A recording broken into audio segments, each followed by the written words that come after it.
or where he may have connections. Yeah, we were saying earlier too, you know, we were hoping the daylight hours might be helpful to them in trying to track him down. Yeah, we even talked about, frankly, about how the good weather was good for the search. I would point out the very nice weather we're having as well makes it easier for someone to hide in the woods too on a night like tonight, or to be moving about.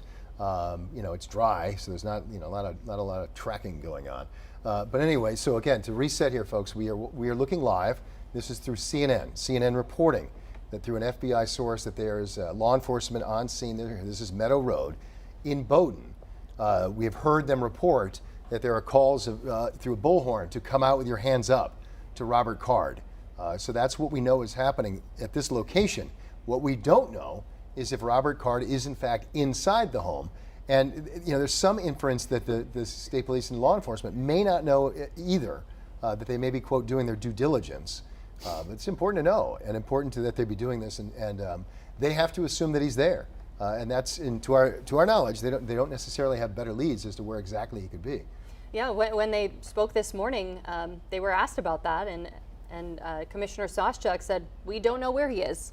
If we did, we wouldn't be here." But that they had tons and tons of assets on the ground to try to find him. We want to toss now to Joanna Boras, who is live at that scene in Bowden.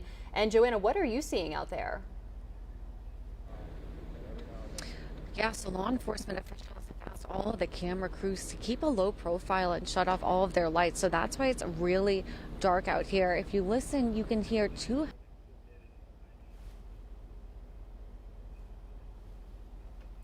Joanna, if you can still hear us, we kind of lost your signal there. I lost your microphone. Your battery and your mic might have died. It's unclear. Anyway, we'll get back to her if we can from our sister station. Oh, we may have just heard you for a moment there, Joanna. Are you still there? Can you hear me? We can now. Yep, we can now. Yes, I'm right here. Can you hear me? That'd be great. Yeah, we can hear you. Okay. So as our enforcement officials are asking all, that's why it's so dark out here. We see some helicopters. I've counted 2 circling overhead, but I haven't heard any megaphones. I haven't heard any yelling. It has been a little bit quiet while we've been out here. But again, we are standing by, seeing if anything happens. And as soon as it does, we'll be sure to let you know. But we are at the suspect's father's house in Bowden. Again, this is Joanna Boras, live in Bowden. All right, Joanna, thank you very much. Keep us posted. Obviously, we have eyes on you right now, although we can't quite see you in the dark, and we understand, as Dan, you were just talking about that exact issue, why they ask local reporters and TV crews to shut those lights off. It's all for safety, right? I mean, we always talk about when we see SWAT teams across our state, and we have to cover that.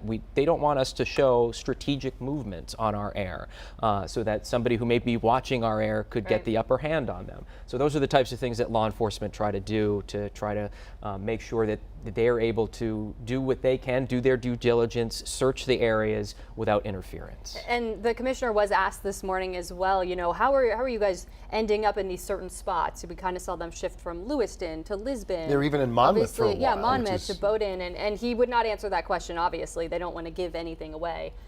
So they know what they know behind the scenes. They're obviously going to these places for a reason. And one thing I'm just noticing looking at the clock, guys, is we're at about the 24-hour mark from yesterday, about 24 hours and 30 minutes or so that this manhunt has been going on. And obviously a lot of resources going into it still at this hour. Yeah, and again, we continue to monitor this, folks, because again, this is important. There is a suspect considered armed and dangerous, accused of killing 18 people in our state a little more than 24 hours ago, still on the loose tonight. A massive manhunt is underway. So in that context, there is still a risk to life and limb in our communities tonight. There is a suspected killer on the loose. To the best of our knowledge, state police are at least checking this particular spot, and with good reason. It appears to be linked to Robert Card and his family. That is why they're paying particular attention to this home on Meadow Road in Bowden. Whether or not he's in fact there, whether or not this is going to lead to an arrest in minutes or even hours, we've all covered standoffs, quite frankly. They can go or even on when they're absolutely sure all that day. person's inside. It can take Overnight, hours, all yeah. night. Because the goal for a standoff or a confrontation like this is to take the person into custody without hurting anybody. Yep. And the state has very talented crisis negotiators. I know Marissa has worked extensively looking at how that works in our state. They have a lot of tactics they use to get through to people, and again, yeah, the goal to get them out alive and to pursue justice. Right, and again, we don't know if Robert Card is inside a home, that home or some other home. There's a tiny chance he's watching television right now.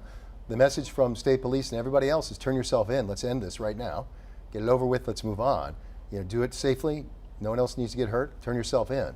I think that's the message we heard from multiple law enforcement officials tonight, that if Andrew Card is, excuse me, I keep saying that, Robert Card, Andrew Card was a former official in the Bush White House, so pardon me, Robert Card, if he's somehow in the area and somehow somebody can get a message to him. In fact, we heard another news outlet reporting that a family member had been texting him, attempting to get a hold of him, and with that same message, turn yourself in, end this, let's get this over with, this isn't necessary. Let's end this and move on. Yeah, in the meantime, though, they do consider him to be armed and dangerous, Correct. and that is why there's still a shelter in place right now all across Androscoggin County, and they added northern Saginaw County as well today. Yeah, and we Which saw is where that is. Exactly. This part of Bowdenham is very rural. You could go a couple of miles in some areas without seeing another home. So I'm sure a lot of people there are like, maybe I'm safe. But they did want to take the precaution of making sure that they are in a shelter in place. We saw a lot of Saginaw County deputies who are out just patrolling and just doing some door knocks for people, doing welfare checks, making sure people are doing okay. Because again, after the 24-hour mark, this can get kind of old for some people, and they wonder, when is this going to end? Yeah. But Maybe let their guard down. 100%, Right. but you can't do that in a situation like this. As they said last night when the shelter in place first took effect, you got to stay inside, and you got to lock your doors. Take all the precautions. So we're going to stay. I mean, I'm hearing from our producer that we're going to stay with this for the time being. Looking for updates at least for the next 15 minutes or so as we come up on the 8 o'clock hour. Obviously, if something is starting to happen specific, we're going to stay with that as long as we need to, folks. But for the time being, our thought is to stay with us for a while. You can see there's been a spotlight on this home, and in fact, we see a little bit less lighting than we saw at the beginning of this. It appears just that one spotlight. Some of the blue lights, some of the overhead lights. I think there's a helicopter circling. All right, there it goes. One light went out. And it does look like some blue lights are flashing fairly close to the house. That may just be the reflection of some of the lights from the road. They do. Or did they zoom in perhaps with the camera? Dan, what are you seeing there? So I'm just I moved off from the desk just to look at the monitor a little bit, and I can see a drone actually moving in and out of the frame over here. It's kind of in the top right-hand corner. You can see the red light blinking in and out, and there's a green light with it as well. And actually now you can see, it looks like a police tactical unit. Almost like a Bearcat is what a lot of these police departments call them. They're ex-military vehicles, they're armored, and they're used for these type of standoff situations. And that's what that actually looks like in the bottom right corner. And it looked like that one vehicle was pulling back out of a driveway or something like that. Again, I don't want to, we're all doing the same thing here, folks, which is intently watch what we're seeing on the screen. Difficult to make it out because it's dark. For good reason. The lights are out for the most part. Still see a spotlight there, Except too. for the spotlights, exactly. So, as you said, there have been drones overhead. We've got a strong law enforcement personnel presence there for the moment. It looks like some vehicles may be starting to move, though. Maybe some movement. It In looks fact, like our they're The moving camera the looks like camera. it's been moved too. Yeah, They might be on the move as well. There may be a time where law enforcement is coming up to the line of producers, photographers, reporters who are there and saying, all right, it's time to move back a little bit here, because they may have learned some more information. And obviously these situations are very fluid. So you're seeing the camera move quite a bit there as the photographer tries to move it back. And obviously, hopefully that's for the safety of who's out there tonight. Yeah, no, all of our crews have to stay safe in this situation. Law enforcement, our crews, neighbors, everybody needs to be as safe as humanly possible here, given this. Again, if you're just joining us or you're just tuning in trying to figure out what's going on here, we're following CNN's coverage right now. We have a crew actually very nearby as well, but that camera we have a sister affiliate up as well, WJAR. So that's who we've been monitoring. They're on the scene there at Meadow Road. That's in Bowden. That's at a home connected with the Card family and Robert Card. Dan Lamparello has been on that scene throughout parts of the day today as well. This is more than 24 hours ago that we saw the mass shootings at these 2 different locations in Lewiston. The manhunt has been ongoing pretty much ever since, and it's been hours, actually coming up on about more than 20 hours since his vehicle was found, abandoned in Lisbon near a boat launch, that they believe the vehicle, it was tied to the suspect, Robert Card. So Robert Card is 40 years old. He's considered armed and dangerous. He is currently wanted for 8 counts of murder. As we've been saying, that's likely and going to go up as they identify those other 10 bodies. Somebody may be wondering what happened here. Why don't they know? In the chaos of what was going on, these bodies, some of the bodies were transported directly to the state medical examiner's office in Augusta, where they don't necessarily immediately have an ID. They're trying to gather forensic evidence, et cetera, and then Notify next of kin. They'll find next of kin as they can. Let's face it, a lot of people carry their IDs in their cell phones, like tucked in the back of their cell phone. If somebody dies and their ID is thrown from them, it can be very difficult for the medical examiner to necessarily immediately know who that person is. Yeah, and that's one of the things that we heard from law enforcement officials this morning in the press conference. Obviously, everybody wants answers right now. We all want to know what all happened here. Why did this happen? But the Lewiston Police Chief, David St. Pierre, this morning saying, you got to be patient. Yeah. Got to trust the process. They have such a large police presence up here, hundreds of officers from the local, state, and federal levels, all up here looking for Robert Card. Yeah, and again, we saw today, far away as Massachusetts, we don't normally see mass state troopers or mass police officers up in our state, even New Hampshire police officers. We see some camaraderie across our borders, Sure. but to have them up here and with their guns drawn in some cases, working and going on a grid search throughout rural Bowden, Maine, Right. is very rare to happen. But to see that collaboration is what hopefully will bring this to a good resolution in the end. It looks like we have our camera up from CNN again. been Can't repositioned make out a a whole little lot. bit, Yeah, yeah. not seeing any blue lights in this shot, but again, it could just be that they had to move back, so their perspective may have changed. Yeah, and we don't want to disappoint or build up any sort of false impression about what exactly might be happening. To recap that, we don't have any independent information that law enforcement knows for a fact that Robert Card is at this particular home in Bowden. What we do know is there are reports that when we can see with our own eyes, that law enforcement has reason to believe that they should be on this scene, investigating it, doing their due diligence to make sure that he's not there. So we don't have any, we've all been sort of checking our phones as we talk out here to see if we're getting texts and alerts. Yeah, and I just updates. want to reread, and we wrote it. We brought it up a few minutes ago, but the public information officer for the Maine State Police is the one we've really been getting information from of what's true and what has been speculative out there, and she's been the one who has been really giving us the confirmed information. And when we asked tonight really what's going on at this location, she says we're just doing our due diligence. It's all part of the investigation into finding Robert Card. And she says we're not quite sure whether he is in the home or not right now, but we're just doing our due diligence, and we'll have more to confirm a little bit later on after what goes on here is finished. And we have seen this before in other situations and other manhunts over the years, standoffs. They have to do their due diligence. They have to clear a certain scene and kind of process of elimination, right? We checked there, he wasn't there, now we move on. We don't know if that's the case. We don't know if he's there, but they're doing what they need to do.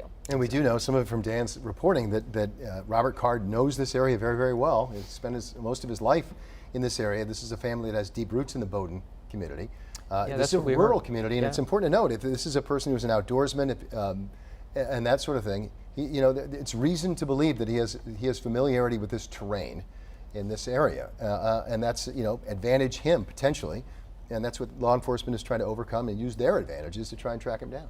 And listen, one thing I did learn, not to connect his family to him either, is a lot of the neighbors we spoke to out on the Meadow Road area where this is happening tonight, is they were saying, we've been talking to some of the neighbors who are out here, and they are, or some of the family members who are out here, and they're just as devastated as everyone else, shocked that this could have happened to someone in their family. So truthfully, again, we don't know what is going to unfold here So tonight. let's get actually a little bit of an update too from our colleague Joanna Boris. She's live there on scene in Bowden. Joanna, again, we know why your lights are out and I we do can't want to say, see I just got a Go on message second. from Hold Shannon on a second, Moss, Joanna. Yes. who is the public information officer for the Maine Department of Public Safety. And I just want to read her statement that she just sent out to us. Law enforcement officials are currently on Meadow Road in the town of Bowden to execute several search warrants. The announcements that are being heard over a loudspeaker are standard search warrant announcements when executing a search warrant to ensure the safety of all involved. It is unknown whether Robert Card is in any of the homes law enforcement will search. Law enforcement officials are simply doing their due diligence, which he's mentioned a couple times tonight, by tracking down every lead in an effort to locate and apprehend Card. All right, with that information, Joanna, I don't know if you had a chance to pick up Dan Lamparello there saying that we just got a statement from Maine State Police saying that they're doing their due diligence to search, to execute search warrants. But again, what are you seeing? What can you tell us? And I think that's true with any situation like that. We never can confirm whether or not the person that is being looked for is actually at the location, but it's looking pretty similar out here. It's very dark out. The only lights you can see are from the helicopters that are circling above us and some drones that we can see far in the distance. Now, I haven't heard any of those announcements that you were talking about earlier. I haven't heard any recently. It's been fairly quiet out here. Again, just seeing the helicopters circling above us, and the only lights we can see are from police cruisers and other media outlets that are out here with us as well. You know, we're keeping our lights off, we're keeping a low profile, but so far it seems to be a lot of sitting and waiting to see what is found, waiting to see if the suspect is actually in there. But of course, I'm going to be out here waiting until we get some more information. Again, this is a house that is a family member of the suspect. All right, good Back to you guys. Joanna Boris, live for us from our sister station, WGAR. Thank you, Joanna. Be safe out there. One thing I took away from this is that they're saying that they're executing several search warrants here. So this isn't just maybe one home. This sounds like it's a much larger operation. At least that's what Public Information Officer Shannon Moss with the state police is saying here. So it could be one home, multiple homes, but at least multiple search warrants related to Robert Card. And you said the Card family has a pretty good presence in Bowden, so perhaps there are several homes that they're searching. There are. I mean, the I-team was looking through property records, doing our due diligence to try and find out what the connection was to the town of Bowden. And yes, there is a lot of property in that area that is owned by members of the Card family. There's a lot of farmland in that area, a lot of rural homes in that area as well. So it seems like that's what state police are focusing on right now. In fact, let's show that to the folks at home as you talk about what the area looks like. I think we have a map that we can go to right now. This is the address that we have, 911 Meadow Road. Again, as Dan's been saying, a fairly rural area, a very rural area here in the town of Bowden. And Bowden being a rural town in general, this is where he's located. I'd also like to, this is where the search is located. Let me be clear about that. Also thing I'd like to say, a lot of people out there may be thinking, well, gosh, this guy's been out there for a while. There's so many places he can hide. You know, yes, but if you turn that on its head, given the extent of this search, given the fact that everybody in the area has seen his picture, there are a lot of places he can't hide. He has to be in places where either it's a place he knows, or he's like, if he wants to hide under a rock somewhere or under a tree somewhere in the woods, yeah, that's not a place people are going to immediately know he is. But as far as going to like a store to try and get some food, it's things that you basically obviously have to do as a human being to get some food at some point. There are only so many places this guy can go, and they're obviously they know it too. Law enforcement knows every single place. They are tracking every bit of thing they can track. If he has a cell phone on him, there's no indication he does. They can track that. They can track a credit card that's linked to him. If he tries to do anything, if he tries to hijack a car, believe me, in this day and age, somebody's going to hear about that. So I would turn that on its head. Yes, this is a challenging search, but time is on the side of law enforcement as this continues, as they tighten the net and as they search these places where he could potentially be. One of the things we talked about too that they said is a possibility, he could have tried to leave the state, or maybe he did, but we also heard about law enforcement in other states, New York City, NYPD, saying they're ready, they're keeping an eye out. Yeah, The bulletin's gone far and wide. Odds are, it sounds like he's probably still in Maine, just given everything that's happening, but certainly we don't know, Going off what you said, my contacts in Baltimore have said that they had to be on the lookout just in case that somebody down the eastern seaboard makes their way down there. Everybody along our eastern coast knows to look out for him, whatever vehicle he may be in. So we're going to stay with us again just for a few more minutes because we don't know specifically what's going on. We're coming up on the 8 o'clock hour. Our intention at the moment, just to let you in on exactly what our plan is here, is to stay with every piece of information we get, continue to bring it to you online, continue to bring it to you on air as we have something concrete to go with. We'll bring you that information. But as we come up on 8 o'clock, we'll probably go to programming, but we're going to stay with that for a couple more minutes here. So with what we're bringing you right now, which is something's going on in Bowden. We know it, that they're executing, as you said, several. Yeah, I mean, search I can read this over one more this time had here. a lot of info in it, It actually. does. And again, this is from the Public Information Officer with the Maine Department of Public Safety, Shannon Moss. She's been the one who's been sending out most of the official information throughout this process over the past 24 hours. And she says law enforcement, again, on Meadow Road, where we were seeing that really dark live shot, in the town of Bowden to execute several search warrants. And I think that's key to this statement. The announcements that are being heard over a loudspeaker, we haven't heard those on the feed that we've had. Right. But And from our reporter on scene, they yeah, said I think it happened maybe a little bit earlier in the evening, but she says there were maybe some announcements made over a loudspeaker. That's standard search warrant announcements. We've heard that at many of the standoffs that we've covered over the years here in our state. And again, executing a search warrant to ensure the safety of all involved. They don't know right now whether Robert Card is in any of the homes. Law enforcement will search, but law enforcement officials are simply doing their due diligence. And here's another look at what's happening in Bowden right now. Again, you can see the home, they have a spotlight on it, and you can see those blue flashing lights. One of the shots we had earlier looked like it was pretty much surrounded by police, kind of a perimeter situation. But again, we don't know if he's there, we don't know how this will end, but this also could potentially just be one of several search warrants that they're going to execute. Yeah, and we'd obviously hope that, back to the point I was making a moment ago, that he has very, very limited, if any, help from the community, within his circle. We have no information that any friends or family are trying to help this guy.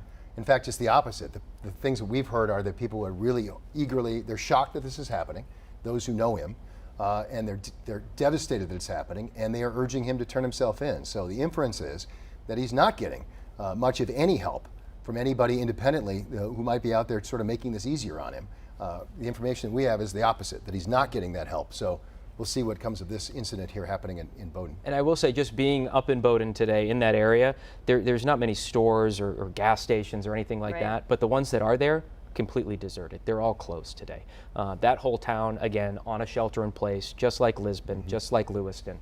So there is not much happening. People are staying in their homes. There's not many places to go. There's not much reason to leave your home, Not it at sounds all. like. And his picture is out there. I mean, we've been showing his picture almost nonstop for the past 24 hours. Several It's still on our pictures of him. website too, Yeah. absolutely. It's everywhere, as it should be. Speaking of which, again, our coverage will continue online in the minutes and hours ahead, including coverage of where closings are happening involving schools in our communities in the day tomorrow on our Friday.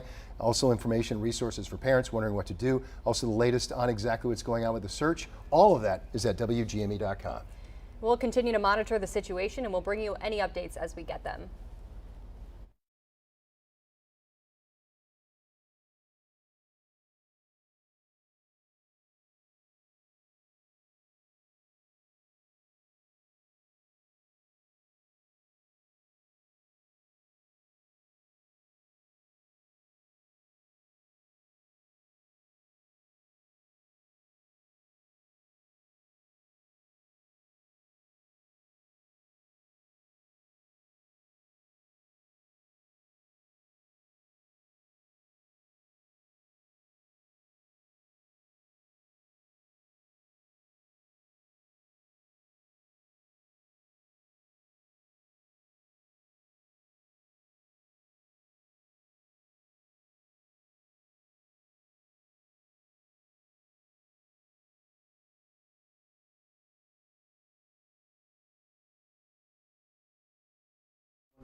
Meadow Road, which is where that is. That was good bringing Dan in. That was good. That was good. I think that was real.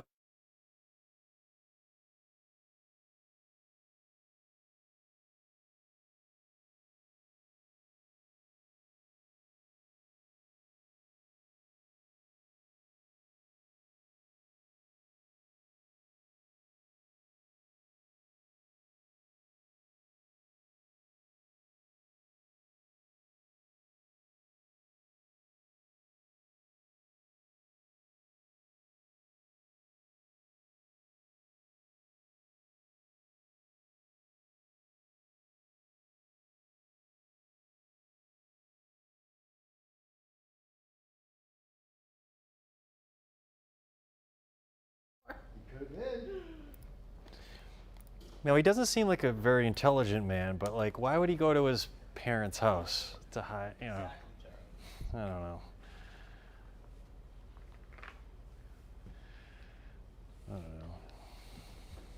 Maybe he's an intelligent person. He could be in freaking New Jersey by now.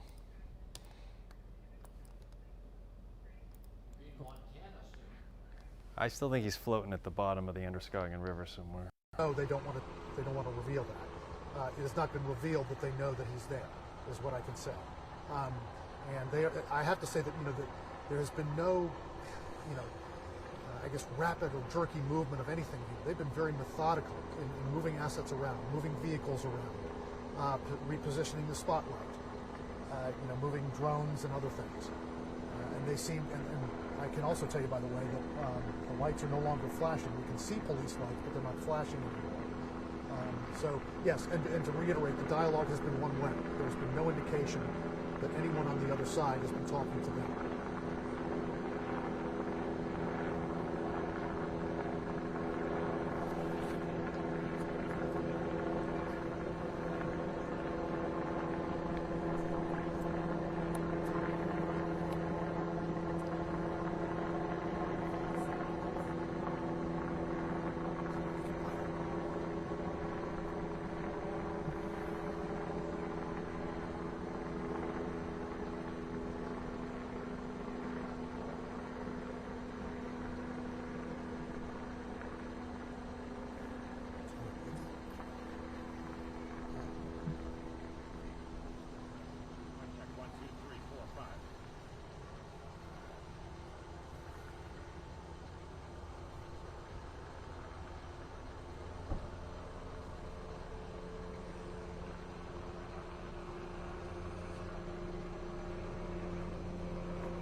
This was a press release.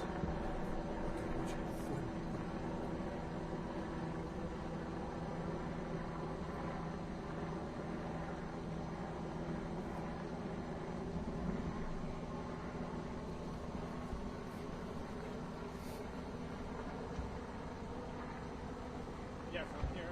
I can hear you fine.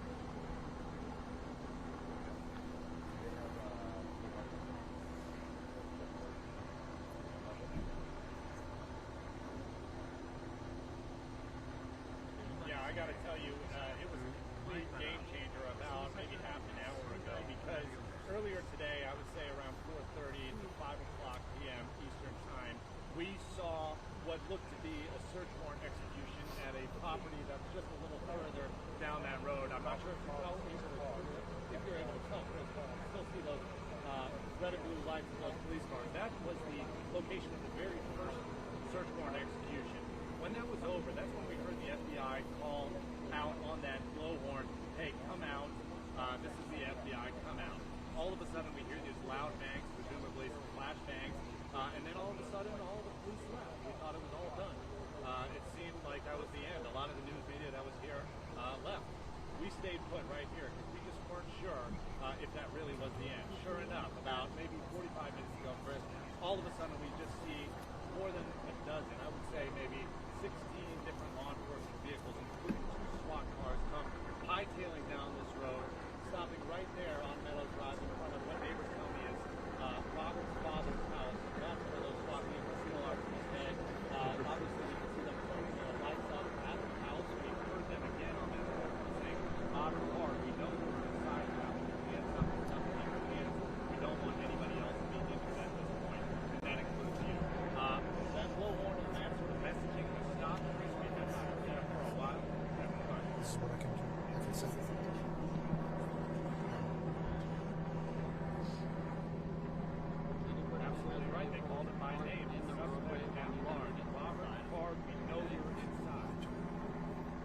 Anybody that has vehicles parked in the roadway currently, we need them to the side of the roadway. That way there's room for traffic. Anybody that has vehicles on the side or in the roadway, we need them to get moved to the side of the road, okay? Okay, keep calling. Hey, Brooke or Charlie, can Yeah, I you got hear it me? for you, Chris. They say the announcements that are being heard over a loudspeaker are standard search warrant announcements when executing a warrant to ensure the safety of all involved. Brooke or Charlie, can you hear me? It's Brian. This is our normal procedure when executing a search warrant. Now, is that just something that they're saying now? Because obviously the activity is still very aggressive here. We see a helicopter. I'm sure you're hearing it. The helicopter's in the air. Or is Robert Park really inside that house right now? We just don't know at this point. All we know is that there hasn't been much activity other than seeing these drones in the air, hearing these helicopters in the sky. At one point, one of these helicopters had a bright beam shining down on the ground, almost as if they were searching the land for someone who might be fleeing on foot. But right now, those SWAT cars are still right there in front.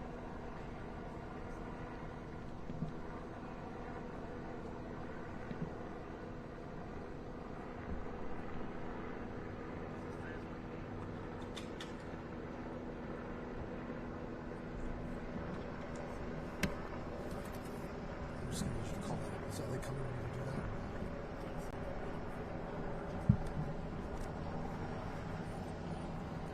See, yeah. What's that? It's on the opposite side. Really?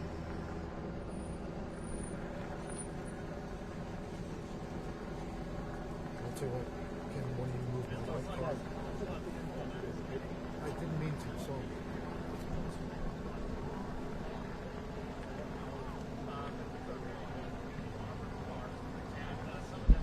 It's closer here to Hyundai Sonata white. It's pointing that way on the other side. Thanks.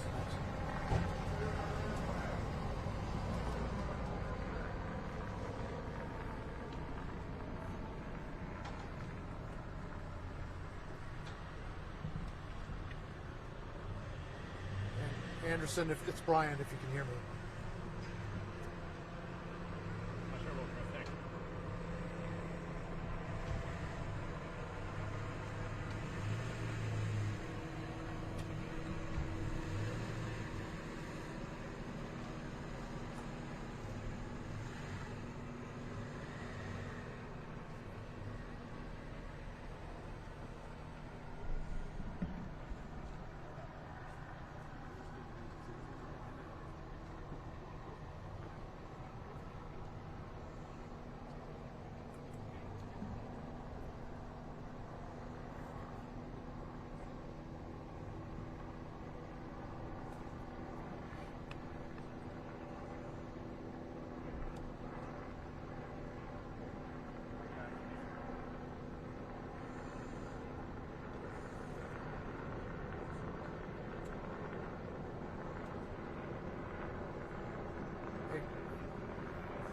Okay.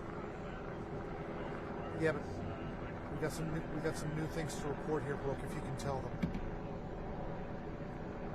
Brooke, can you hear me? Brooke, can you hear me? It's Brian. Can you hear me? They can't hear me. Is my mic even on? Your mic is on. Brooke is talking to me, but he's not hearing me.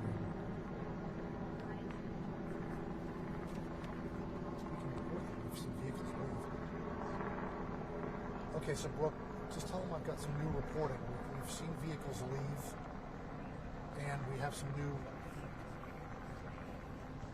Well, we also have some new stuff from the state law enforcement about why they're here.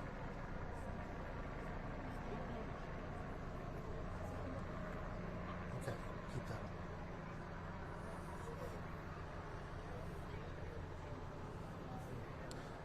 Brooke, tell them we have new information. Okay, we have new information from the Maine Department of Public Safety. Yeah.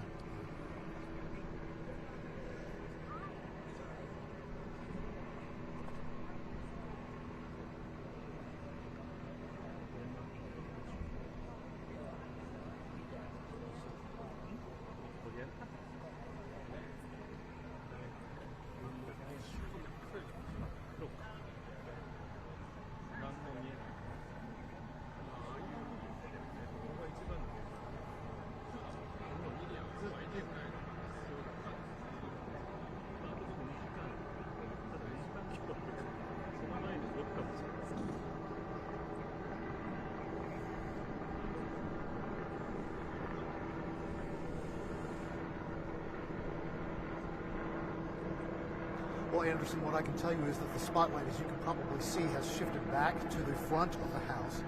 But we have also seen law enforcement vehicles, several of them really, depart the scene. Now, there are law enforcement vehicles still there, and there are still assets being moved around on the ground. But in the meantime, we have just gotten an email from the Public Information Officer for the Maine Department of Public Safety describing what is happening here, and I'll read it to you in part. Regarding those announcements that were being, on the loudspeaker that we heard, those commands of, come out with your hands up. This person says, this is from the Public Information Department of the Maine Department of Public Safety. They say the announcements that are being heard over a loudspeaker are standard search warrant announcements when executing a warrant to ensure the safety of all involved. It is unknown whether Robert Card is in any of the homes law enforcement will search. Law enforcement officials are simply doing their due diligence by tracking down every lead in an effort to locate and apprehend Card. So that does confirm, Anderson, some of what we had been reporting on earlier, that and our colleagues, working their sources, have said that it is not clear at all whether he is there, and she has just confirmed, this Public Information Officer has just confirmed, that it is unknown whether he is there or at any other residence connected to him. It's been a very methodical operation here this evening, we can tell you, for the last hour and a half or so. We are in the dark, and just to reiterate, we reported this last hour, but we're in the dark now because when they poured back in here at roughly 7 o'clock, maybe a little bit before 7 o'clock Eastern time, with all these assets and kind of started to flood the area here, they gave us very strict instructions: turn your lights off, because having the lights on is endangering the safety of law enforcement. So that's why we're in the dark here. And then over the next 30 minutes or so, we witnessed and heard commands and appeals from a law enforcement officer on a loudspeaker to whoever might have been inside to come out with their hands up. They understood that this could be intimidating. They don't want anyone else to get hurt, but they wanted them to come out with their hands up and nothing in their hands, and to walk to the front of the truck in the driveway and follow instructions.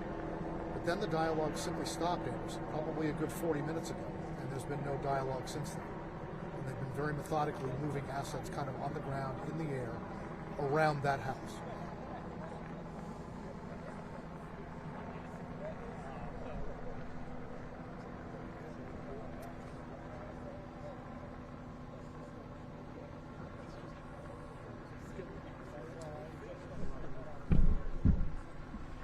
We can tell you that this appears from our angle to be one structure on this property.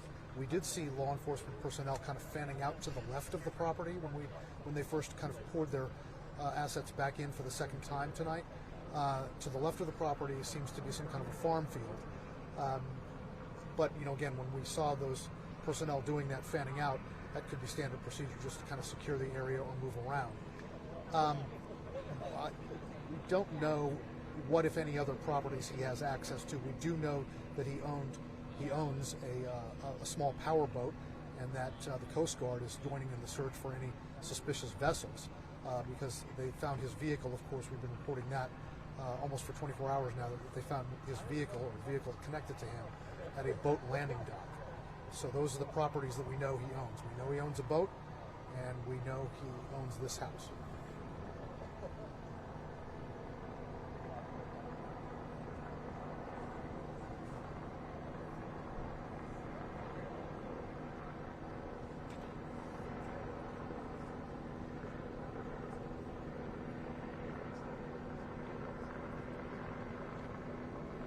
Yes, the object illuminated on the left is the house. The object on the right is a law enforcement vehicle. It looks like a large tactical armored vehicle. Now, the way the spotlight has been shifting around, I just heard some kind of a thud, but it may not be anything. The way the spotlight has been shifting around, I can't say for sure whether the spotlight has always been operated from that vehicle, because the spotlight has really been kind of shifting one way and another at very odd angles. So how much the flexibility that vehicle would have to do that, I don't know.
Oh, is the road clear for them to go? Yeah. Oh, really? Okay. Thank you, sir. I think they're done. I think they're done, and they're just going to leave these people here all night. It is. What? When the vehicle went, that's something new.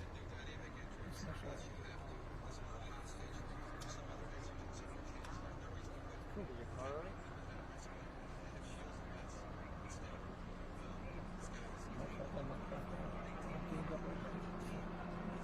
This is from Major. I don't know what this is. That must be from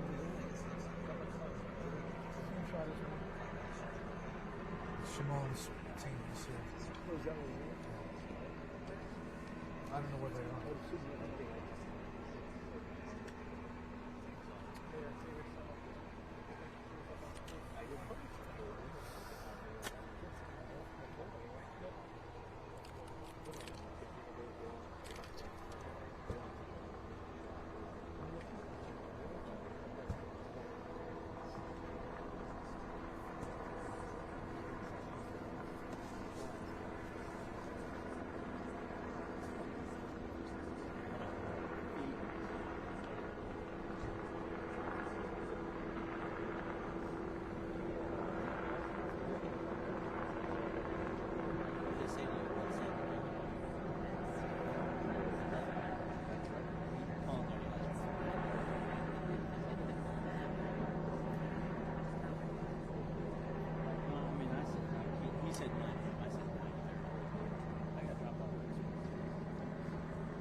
Okay.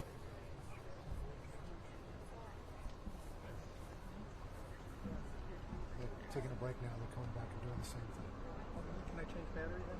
Are we in a break? We're in a break. It's your call. Hey, Brooke. Tell them to change. Brooke. Brooke, can you hear me? Sure. They're in the break now. They're in the break.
Can you repeat, please?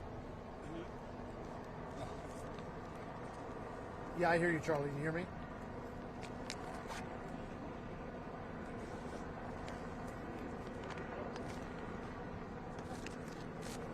That is what, yes, we have reported that, yes.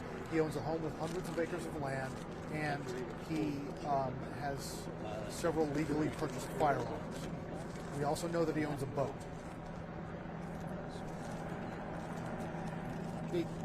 It really could be, Charlie. I don't know for sure, but it could be.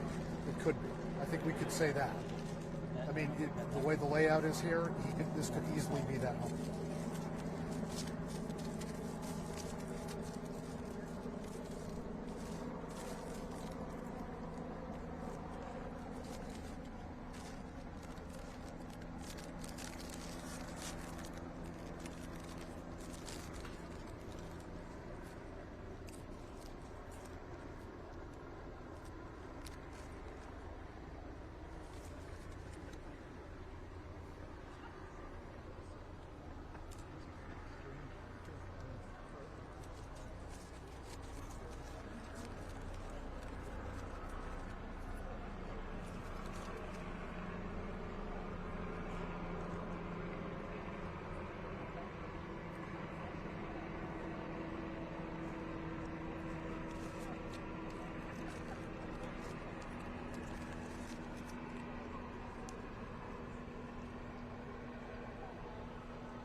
Brooke and Charlie, if you can hear me, there's movement of a vehicle and the spotlight now.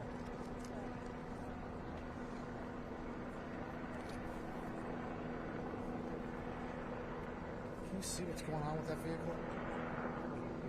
They're moving it.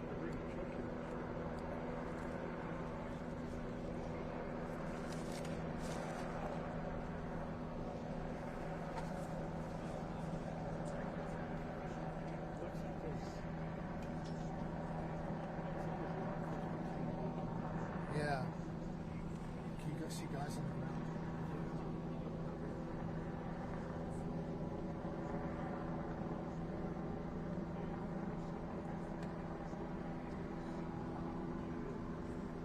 That's a large law enforcement vehicle moving toward the house. Right?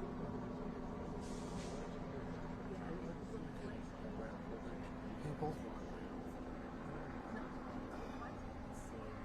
I gotta be careful what I say. They don't make me reveal any tactical.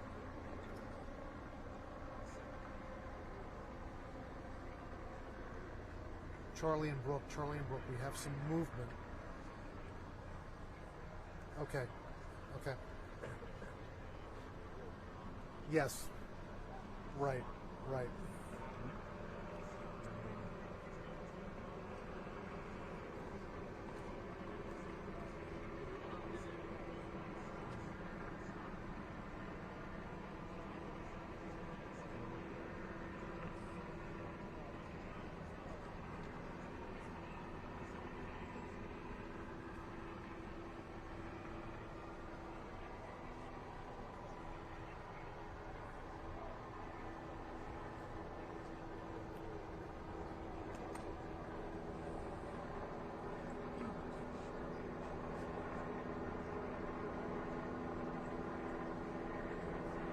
Okay.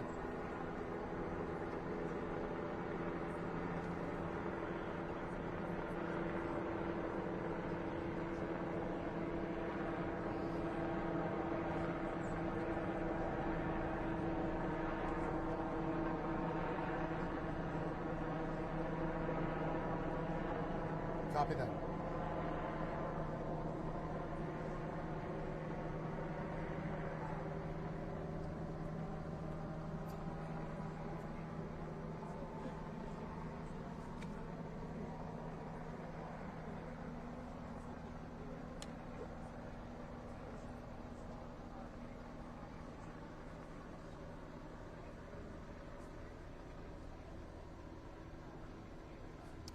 Well, Anderson, I can tell you that a large law enforcement vehicle has repositioned, and we have to be careful not to give away too much tactical information here for safety reasons.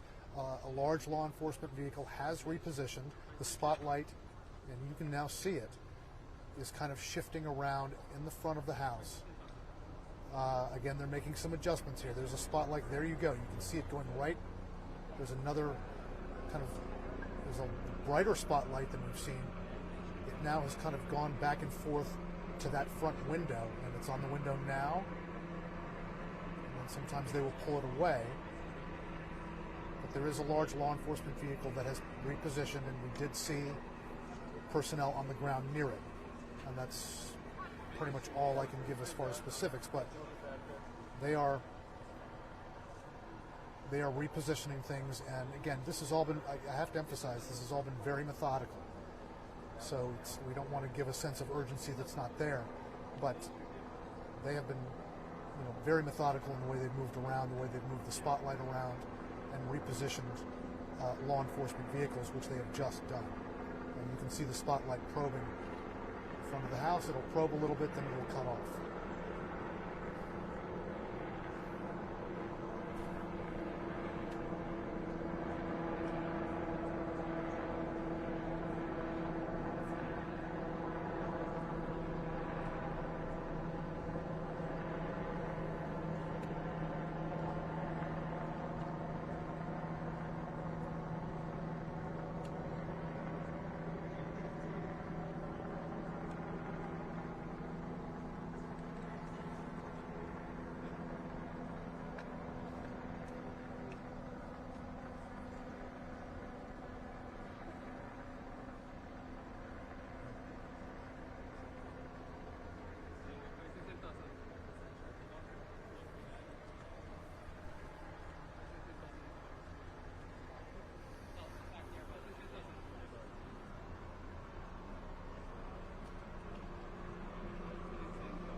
That's absolutely right. And the lay of the land here is that it's very rural. There are forests and fields all around here. He does own property with hundreds of acres around it. We're not sure if this is that property or if this is another one, but we do know that. We do know that he's very familiar with the area. And we do know that law enforcement has been here at least twice today to take a look at this place. And the first time they came, they used flashbangs when they approached the house and possibly went inside. You mentioned his training. One of his former colleagues in the U.S. Army Reserves has told CNN that he was and is a very skilled marksman and outdoorsman, that he was the best shooter in their unit. So that also reflects, what law enforcement has to deal with if they are going to approach him in any way, shape, or form, or if they ever pin him down. You mentioned, Anderson, planning. I think you're right. We do not know specifically whether he planned this in detail or what he planned. But what we can tell viewers is, again, about the timeline of the shootings. The first 911 calls from the bowling alley of an active shooter came at 6:56 p.m. Eastern Time last night. The second set of 911 calls came only 12 minutes later from that bar. And so what does that indicate? It indicates that he very likely moved with some speed from one location to another. And as our John Miller has reported, that he has broken up with a longtime girlfriend recently, that those are two places that they were known to frequent. This is according to law enforcement sources who spoke to John. So what you can put together from that is that he knew both of these places, and that, again, if you put, you piece together the timeline of the 911 calls, it wasn't very long between sets of shootings last night. And we are told that it's only about a 10-minute drive from one of those places to the other. And when the 911 calls came just 12 minutes apart from each location, that tells you that he moved with some haste and some speed. Does that indicate that he had real purpose there and he knew exactly, where he was going to go and how fast he was going to get there? Possibly. But that's what we can tell you about kind of how this unfolded and what we can piece together about any possible planning.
Charlie and Brooke, we've got more law enforcement vehicles moving past the house. If you can hear me, a whole stream of them. Hey guys, can you talk to them, Lauren? Tell them to talk to me. We got lots of law enforcement vehicles moving past. They're extracting.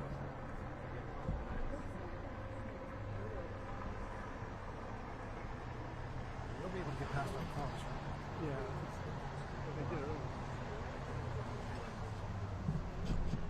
Charlie and Brooke, we've got 1, 2, 3, 4, 5, 6, 7. 7 law enforcement vehicles moving past us.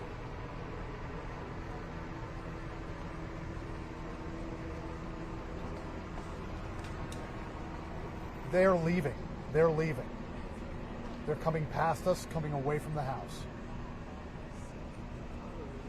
Anderson, we have a line of, I'm counting 7 law enforcement vehicles, some of them trucks, some of them just sedans, moving past us.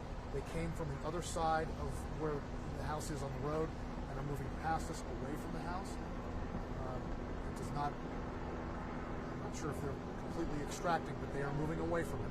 But we do still see at least 2 law enforcement vehicles at the house. One vehicle is in the driveway, and there are other vehicles up the street. That spotlight that we've been talking about for now the last 2 hours is still there.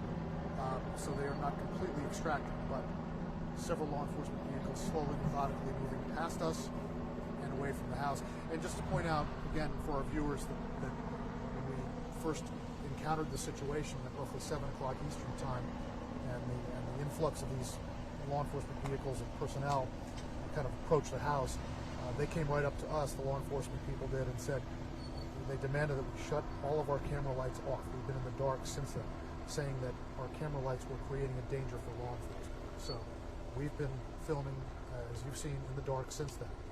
And we're about 250, 300 yards away from the house of the suspect. Again, more vehicles moving out of this area now, more law enforcement vehicles moving out of this area, but a couple of them we can see still in position.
So maybe I should just go 82. So one play.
Yeah.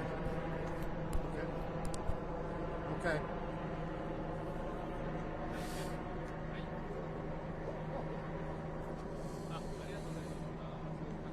Okay.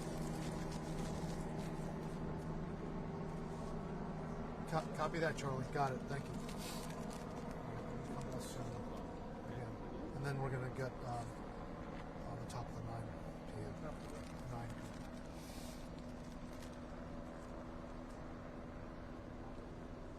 Okay. I wonder if can the 9 o'clock take our? Can you ask if the 9 o'clock can just take our same IFP? Help us.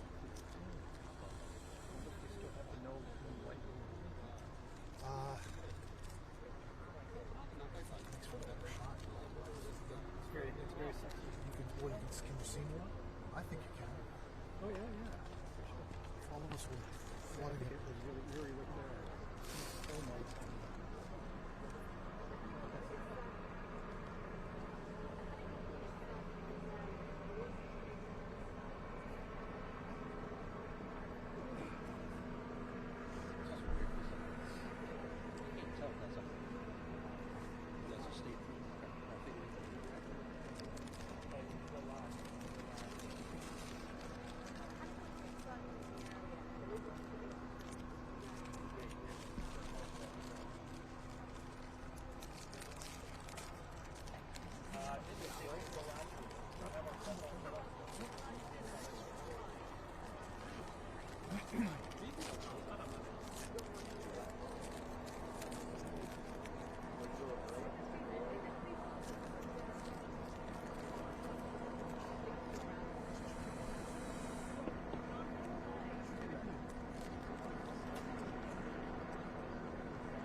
It's possible, sure. Yeah. I mean, nothing's been circling for.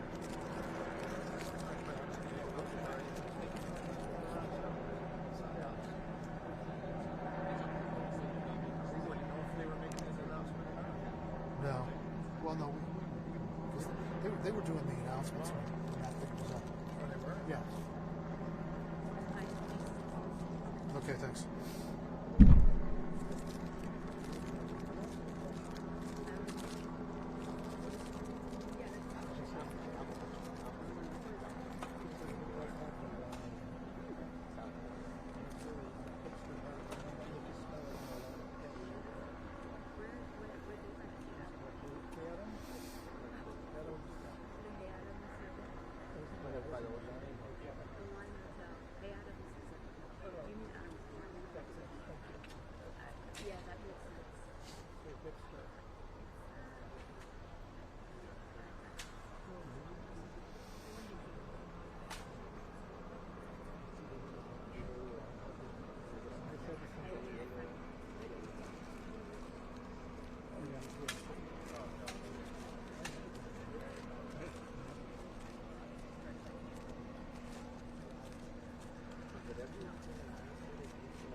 Okay, thank you, Brooke.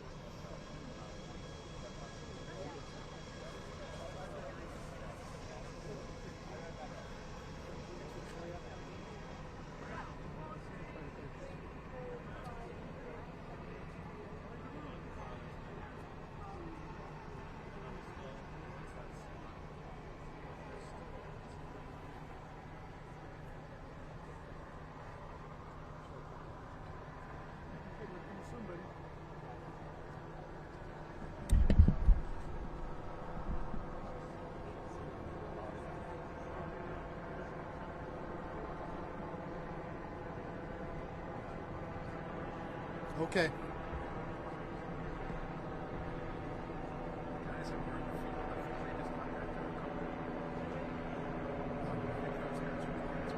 Those are law enforcement guys? Yeah.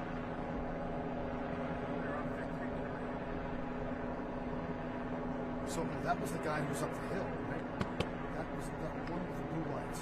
Wasn't he the one that was further up the hill? Yes. Okay, so they may be moving out completely. I see another one. Other guys with flashlights coming this way? What's that like? Okay, no worries, guys. No, guys with flashlights, aren't they? They are. And they're walking. Yes, Charlie, yes.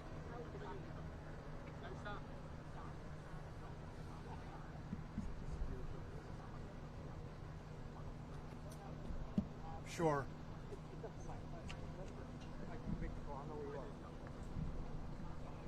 Okay, Charlie. Copy that. 3 guys with flashlights. Thanks, man. Appreciate it. Thanks, Charlie. Do they get flashlights or lights on their helmets? Their lights, for sure. Yeah. 周囲を捜索しています。 They're on their heads. No, they're not. They're Copy that. I don't know. They're holding them. Copy that. Thank you, bro. They kind of look like soldiers. They dress like soldiers. But those are law enforcement personnel, clearly, right? Yeah, they look like soldiers. Are they wearing tactical gear? Yeah. I don't want to shoot them too close, right, for their safety or something. Yeah, and I guess I can't. And they got a dog, too. How would you advise me to describe this? That they were moving around on foot, but not getting any more specific than that? They have a dog. They do have a canine? Yeah. Everybody's going home, right? They have good news for us, for our health.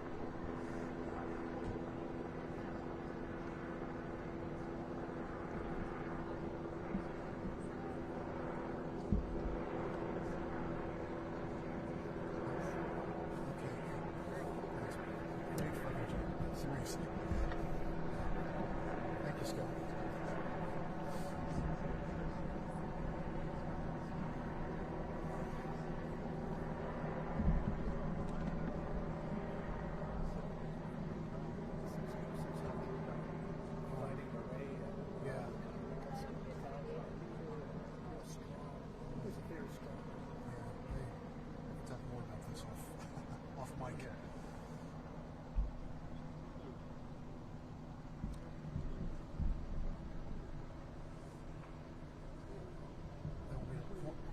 Oh, yes. I'm sorry. It's Jonathan. Yes, he can point at the house. Yes.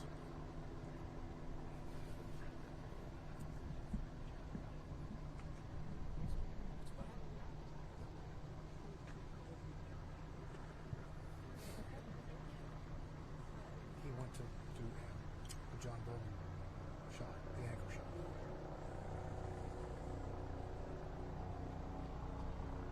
He does like to have the excessive light.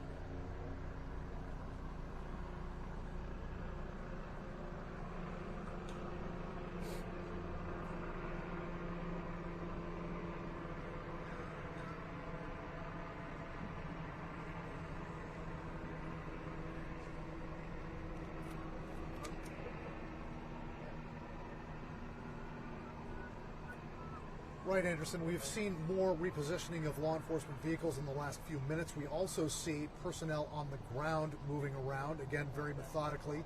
The spotlight has not really shifted, but there is a vehicle, a law enforcement vehicle, and a large one, I should say, that is in the driveway there that you can see in our camera shot. So what we can tell you is that a short time ago, a stream of 7 law enforcement vehicles left the area.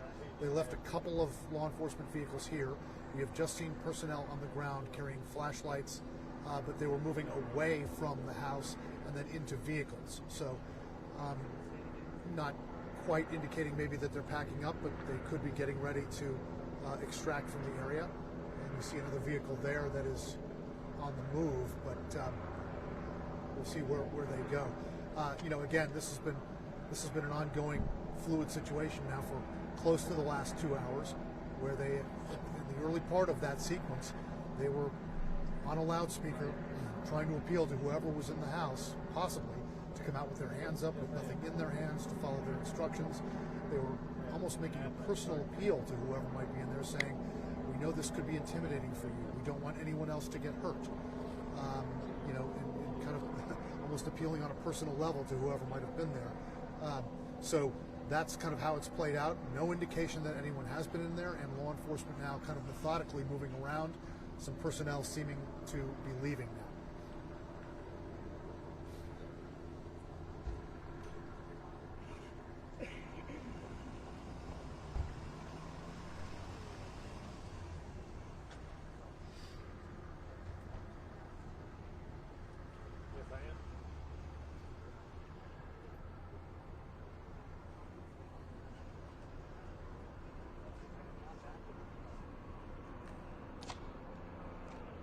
Hey, it's Brian Tosman. That vehicle. Okay. Thank you. Okay. Thank you, Brooke. Look, you see the last vehicles seemingly pulling out.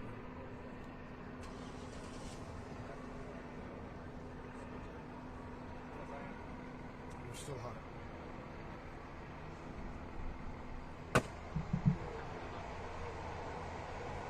I'm good. How are you?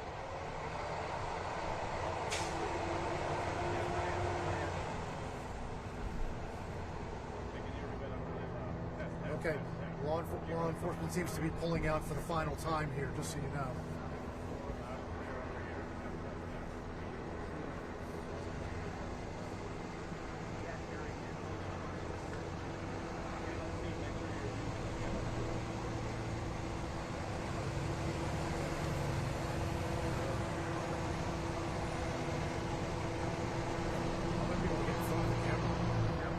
Should I? Okay. Hey guys, 9 o'clock. You want to take the shot as it is, or you want me in front of the camera? Because these guys are all pulling out now. Yep.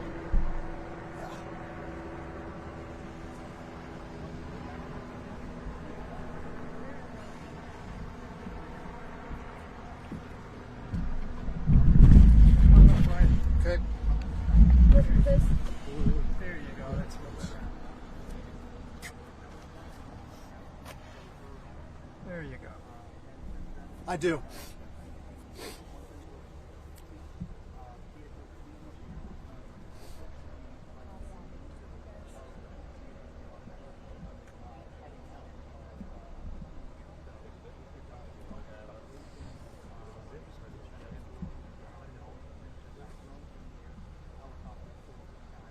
Yeah, you can turn it up.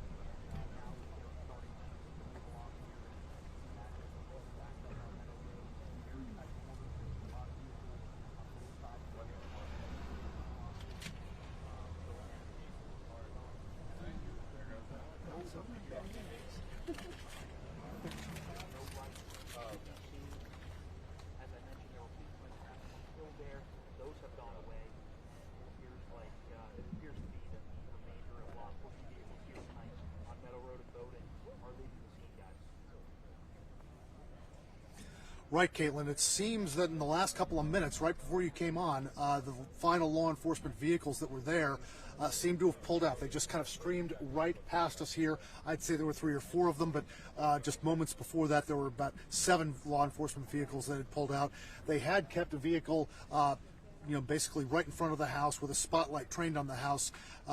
Right behind me here now is complete darkness. So we do get an indication now just from the physical eye on the ground that we're seeing that law enforcement has left the area. But this has been quite a tense scene, I can say, over the last 2 hours. They had been here earlier today. They had used flash bangs as they approached the house, seemingly in an effort to possibly shock anybody who might be in the house. We're told that is standard procedure. We're not sure exactly what they did at the house at that time, but then they all left. Then at about 7 p.m. Eastern time, roughly 2 hours ago, a lot of law enforcement assets just flooded back into this area very quickly. They set up a perimeter around it. They had air assets like drones, helicopters, and other things. They had K-9 teams out here. They had a lot of tactical, heavily armored vehicles here. They surrounded the house. They trained a spotlight on the house. They had flashing lights all around. And then we started to observe some dialogue. It was one-way dialogue.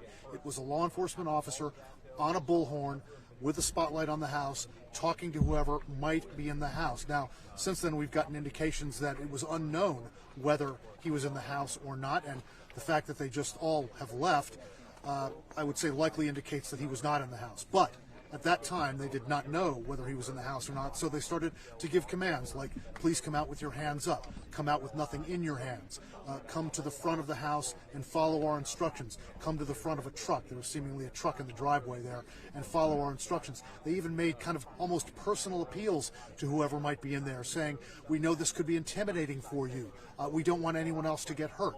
So that led us to believe that, wow, they might have actually pinned him down in the house. But the more this kind of played out, Caitlin, and the more information that we got from our colleagues working their sources was this was pretty much due diligence, that they just had to kind of use these maneuvers for everyone's safety and to make sure that he actually was not there. And at the beginning of that whole sequence at about 7 p.m. Eastern time, we had our camera lights on like we do now, and law enforcement personnel came right up to us and said, turn those cameras off right now. This is creating a danger for law enforcement. So we kind of waited for the last 2 hours in darkness, but filming that scene that you saw behind it.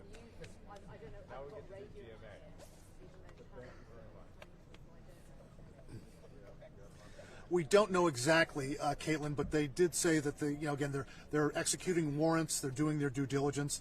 They may have not had a particular warrant for something that they needed and then came back, or they may have very well gotten a tip from someone, or we did find out from sources that there was something about what was going on at the house that gave them an indication that something or someone might be there. Now that obviously is very vague, but they've come out and obviously just encased this house for the last 2 hours to make sure that that was not the case, and they have just pulled out. It's completely dark and quiet, so it seems that they're satisfied.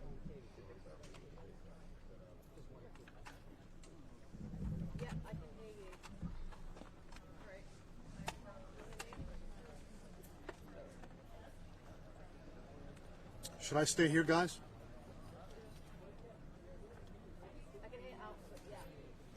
Sure. Yeah. Do you want me to stay on camera, or I can just step off, or what?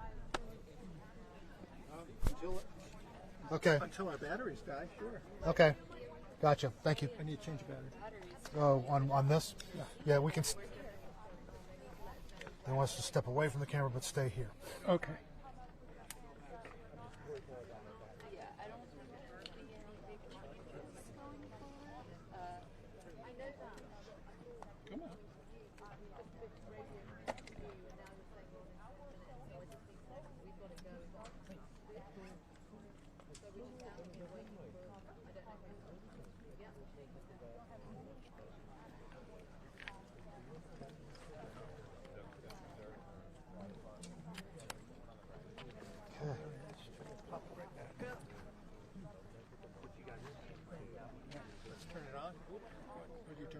Oh, no, I didn't touch it.